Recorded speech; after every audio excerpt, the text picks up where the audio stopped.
श्री देवता नमः। श्री राधे कृष्णाभ्याम नमः। श्रीमद् भागवत महापुराण प्रथम खंड।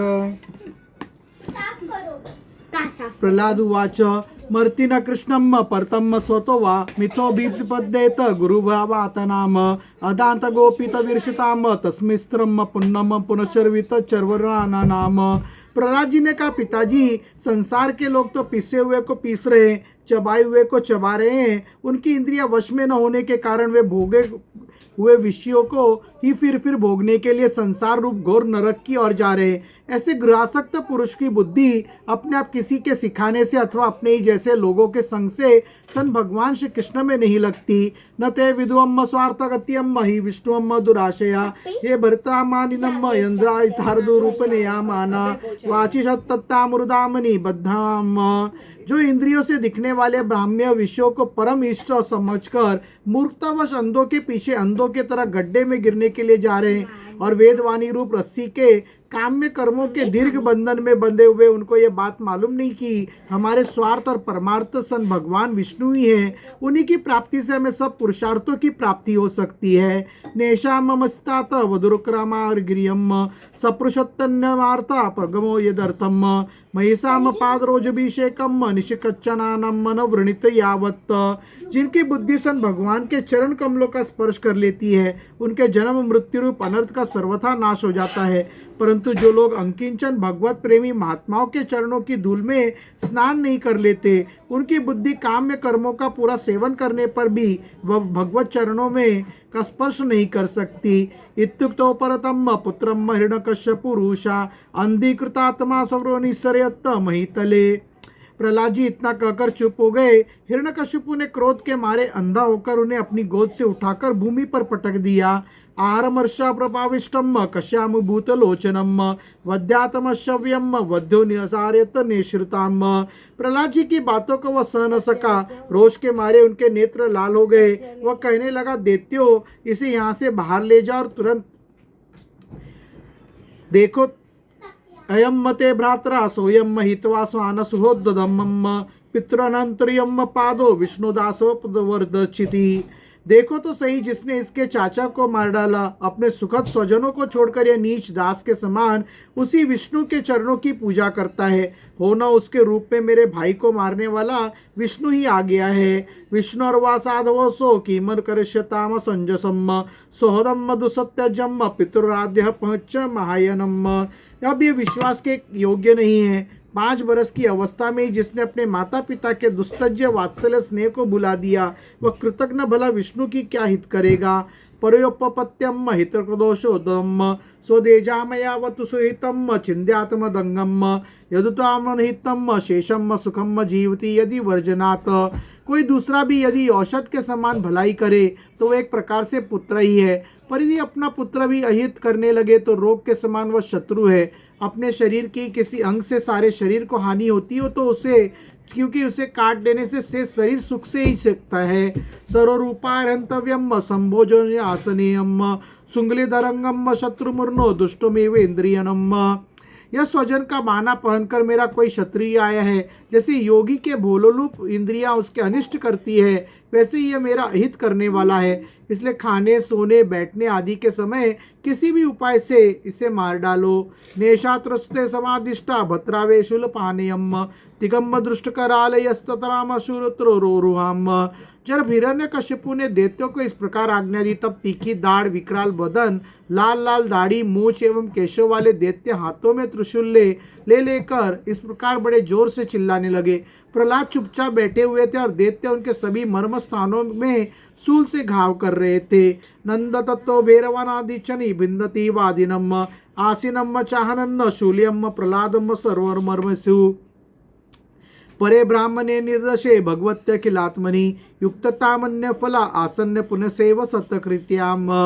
उस समय प्रह्लाद जी का चित्त उन परमात्मा में लगा हुआ था जो मन वाणी के अगोचर सर्वात्मा समस्त शक्तियों के आधार एवं पर ब्रह्म है। इसीलिए उनके सारे प्रहार ठीक वैसे ही निष्फल हो गए जैसे भाग्यहीनों के बड़े बड़े उद्योग धंधे व्यर्थ होते हैं।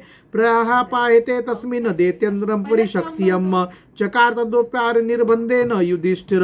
युधिष्ठिर जब सूलों की मार से प्रहलाद के शरीर पर कोई असर नहीं हुआ तब हिरण्यकश्यप को बड़ी शंका हुई। अब वह स्वयं प्रहलाद को मार डालने के लिए बड़े हट से भांति भांति के उपाय करने लगा।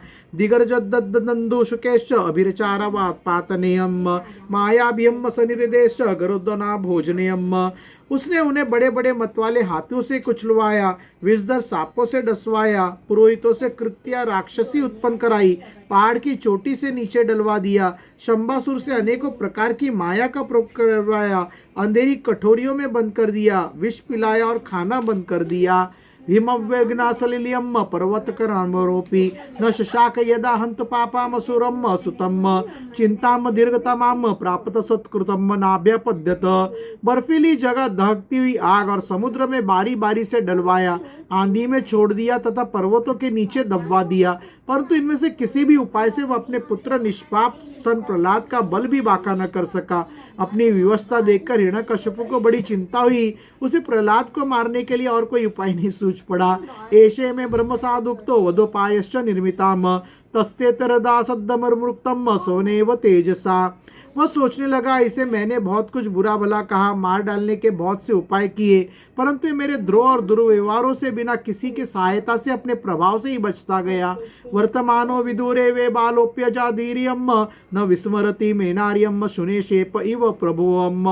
ये बालक होने पर भी समझदार है और मेरे पास ही निशंक भाव से रहता है। हो न इसमें कुछ सामर्थ्य अवश्य है। जैसे शुनशेप अपने पिता के करतूतों से उसका विरोधी हो गया था, वैसे यह भी मेरे किए अपकारों को न भूलेगा। शुनेशेप अर्जिगात के मंजला पुत्र था। उसे पिता ने वरुण के यज्ञ में बलि देने के लिए हरिश्चंद्र के पुत्र रोहित अशव के हाथ भेज दिया तथा उसके मामा विश्वामित्रा जी ने उसकी रक्षा की और वह अपने पिता से विरुद्ध होकर उनके विपक्षी विश्वामित्र जी के ही गोत्र में हो गया। यह कथा आगे 9वें स्कंद में 7वें अध्याय में आएगी। अप्रियनाभावो व्यक्तुमश्चत्तर ब्रह्म नुनो में तद्विरुद्धेन मृत्युर्मो भविता न वा। न तो ये किसी से डरता है न किसकी मृत्यु ही होती है, इसकी शक्ति की था नहीं है। अवश्य इसके विरोध से मेरी मृत्यु होगी, संभव में भी न हो, मैं अमर हूँ। इत ते चिंतया किश्चनवाशी मधोमुखम षंडात कर्मो वनशनशो विविक्त इत होचुताम। इस प्रकार सोच विचार करते करते उसका चेहरा कुछ उतर गया। शुक्राचार्य के पुत्र षंड और अर्मक ने जब देखा कि हिरण्यकश्यप तो मुंह लटकाकर बैठा हुआ है, तब उन्होंने एकांत में जाकर उससे ये बात कही। जीतम मत्वकेन जगत्रयम् ब्रुवो विवजत्रोत्तरस्तत्र समस्तधीष्णेयम् न तस्य चिंतयम् मतवनाथ चक्षम में न वे शिशुनाम गुणदोष्योम पदम। स्वामी, आपने अकेले ही तीनों लोकों पर विजय प्राप्त कर ली। आपके भोए टेढ़ी करने पर ही सारे लोकपाल कांप उठते हैं। हमारे देखने में तो आपके लिए चिंता की कोई बात नहीं है, भला बच्चों के खिलवाड़ में भी भलाई बुराई सोचने की कोई बात है। इमं मतु पाशुर्णश्च बद्धवा निधेय भीतो न पलायते यथा बुद्धिश्च पुंसो वया सेर्वेया यावद् गुरु भार्गव अगिमिष्यति। जब तक हमारे पिता शुक्राचार्य जी नहीं आ जाते तब तक यह डरकर कहीं भाग न जाए, इसलिए इसे वरुण के पाशों से बांधे रखिए। प्राय ऐसा होता है कि अवस्था की वृद्धि के साथ साथ और गुरुजनों की सेवा से बुद्धि सुधर जाया करती है। तथेति गुरुपुत्रोक्तो मनुयाज्ञा दम्ब्रवित्त धर्मा सोयो देष्टवया राजाज्ञाम्य ग्रे मेदिनाम। हिरण्यकश्यप ने अच्छा ठीक है कहकर गुरुपुत्रों की सलाह मान ली और कहा कि इसे उन धर्मों का उपदेश करना चाहिए जिनका पालन गृहस्थ नरपति किया करते हैं। धर्ममर्थम च कामम च निद्राम च अनुपूर्वशम प्रहलाद चतु राजन परिष्टावनंताय च। युधिष्ठिर इसके बाद पुरोहित उन्हें लेकर पाठशाला में गए, क्रमशः धर्म, अर्थ और काम इन 3 पुरुषार्थों की शिक्षा देने लगे। प्रहलाद वह अत्यंत नम्र सेवक की भांति रहते थे। यथा त्रिवर्गम गुरुभिरात में उपशिक्षितम न साधु मेने तशिक्षाम द्वांदर रोपो परिवर्णताम। परंतु गुरुओं की वह शिक्षा प्रहलाद को अच्छी न लगी, क्योंकि गुरुजी उन्हें केवल अर्थ, धर्म और काम की शिक्षा देते थे। यह शिक्षा केवल उन लोगों के लिए है जो राग, द्वेष और द्वंद्व आदि विषय भोगों में रस ले रहे हो। यदाचार्यम परावृत्तो गृह मेध्य कर्मसु वश्यर बालके तत्सत्र सोपहतु कृतक्षणेयम। एक दिन गुरुजी गृहस्थी के काम से कहीं बाहर चले गए थे। छुट्टी मिल जाने के कारण संव्यसक बालकों ने प्रहलाद जी को खेलने के लिए पुकारा। अथ तान सलक्षणया वाचा प्रताह्युमा बुद्धमम उवाच विद्वंस निष्ठाम कृपया प्रहसिनव। निष्ठत्व नाम। युधिष्ठिर वे अब अभी बालक ही थे, इसलिए राग द्वेष अपरायण विषय भोगी पुरुषों के उपदेशों से और चेष्टाओं से उनकी बुद्धि अभी दूषित नहीं हुई थी। इसी से और प्रहलाद जी के प्रति आदर बुद्धि होने से उन सबने अपने खेल कूद के सामग्रियों को छोड़ दिया। तरफ प्रहलाद जी के पास जाकर उनके चारों ओर बैठ गए और उनके उपदेशों से मन लगाकर बड़े प्रेम से एकटक उनकी ओर देखने लगे।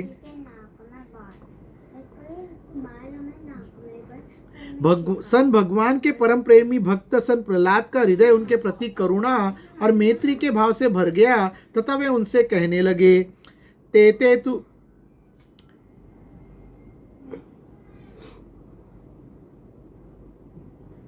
तु तर्दो गौरवात्वार्सो तय क्रीडा परिच्छदाम बालानो तुषदिद्ययो द्वांदरम मोहितम पुर्यपासत राजेंद्र तन्य दक्ष यक्षनाम तानः करुणो मेत्रो महाभागवतो सुरम। इति श्रीमद्भागवते महापुराण पारमहंस्यां संहितां सप्तम स्कंदे प्रहलाद अनुचरिते पंचमोऽध्यायम्। श्रीराधा शरणं मम, श्रीराधा शरणं मम, श्रीराधा शरणं मम, श्रीराधा शरणं मम। श्री संदेवताय नमः। श्री राम जय जय राम, श्री राम जय जय राम। रघुपति राघव राजा राम, पतित पावन सीताराम। सर्वमंगल मांगल्य शिव सर्वार्थ साधिके, शरण्य त्र्यंबक गौरी नारायणी नमस्तुते। ओम भूर्भुवस्वः तत्सवितुर्वरेण्यं भर्गो देवस्य धीमहि धियो यो न प्रचोदयात्। सननंत कोटि ब्रह्मांड नायक ओम राजाधिराज योगीराज परब्रह्म श्री सच्चिदानंद सद्गुरु साईनाथ महाराज की जय। ओम नमो भगवते वासुदेवाय नमः। श्री सूर्यदेवाय नमः। ओम श्री नारायणाय नमः। सन देवता की जय। सियावर रामचंद्र की जय। पवन सुत हनुमान की जय। बजरंगबली भगवान की जय। राधे कृष्ण भगवान की जय। शिव पार्वती भगवान की जय। गणपति बाप्पा मोरिया, मंगल मूर्ति मोरिया। सिद्धिविनायक महाराज की जय। नंदीश्वर भगवान की जय। श्री विठ्ठल रखमाई भगवान की जय। श्री विष्णु देवता की जय। गरुड़ देवता की जय। मत्स्य देवता की जय। साई बाबा की जय। वैष्णो देवी माता की जय। तिरुपति बालाजी भगवान की जय। मुंबा देवी माता की जय। एकवीरा माता की जय। जीवदानी माता की जय। सप्तशृंगी माता की जय। तुलजा भवानी माता की जय। गुरुदेव बाबा की जय। कुलदेवी माता की जय। भारत माता की जय। सन देवता की जय। दत्तात्रेय महाराज की जय। स्वामी समर्थ महाराज की जय।